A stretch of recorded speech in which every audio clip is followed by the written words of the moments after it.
Feed ചെയ്യാനായിട്ട് struggle ചെയ്യുന്ന parent ആണോ നിങ്ങൾ? കുട്ടിക്ക് ഇഡ്ഡലിയോ ദോശയോ പഴമോ മതി, പച്ചക്കറി വേണ്ട, ഫിഷ് വേണ്ട, റൈസ് വേണ്ട, അങ്ങനെ ഒരു ലിസ്റ്റ് ഓഫ് ഫുഡ് ഐറ്റംസ് വേണ്ട.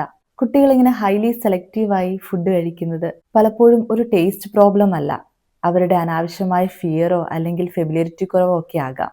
ഒരു പുതിയ ഫുഡ് ഐറ്റം കുട്ടികൾക്ക് പരിചയമാവാനായിട്ട് മിനിമം 10 to 15 ടൈംസ് എങ്കിലും എക്സ്പോഷർ വേണം. കുട്ടികൾക്ക് അധികം പ്രഷർ ഒന്നും കൊടുക്കാതെ ഈ ഒരു എക്സ്പോഷർ കൊടുത്ത് അവരുടെ പിക്കി ഈറ്റിംഗ് മാറ്റാനായിട്ട് 3 ട്രിക്സ് നോക്കിയാലോ?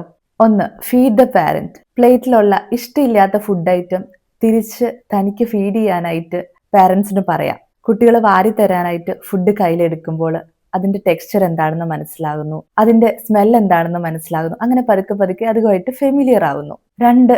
Model eating. പാരന്റ്സിന് കുട്ടികളുടെ കൂടെ ഒരേ ഫുഡ് ഒരുമിച്ചിരുന്ന് കഴിക്കാം. പറഞ്ഞു കഴിപ്പിക്കുന്നതിനേക്കാളും പാരന്റ്സ് കഴിക്കുന്നത് കണ്ട് കോപ്പി ചെയ്ത് ചിലപ്പോൾ കുട്ടികൾ ഫുഡ് കഴിച്ചേക്കാം. 3. Visual exposure.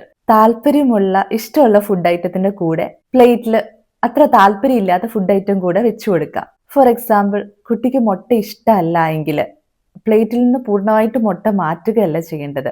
മുട്ട കണ്ടിന്യൂസ്ലി കുഞ്ഞ് കാണുമ്പോൾ മുട്ടയോടുള്ള അനാവശ്യമായ പേടി മാറിക്കിട്ടും. ഇങ്ങനെയുള്ള റിപ്പീറ്റഡ് എക്സ്പോഷർ വിത്തൗട്ട് പ്രഷർ തീർച്ചയായിട്ടും ഹെൽപ്പ് ചെയ്യും. ട്രൈ ചെയ്ത് നോക്കൂ.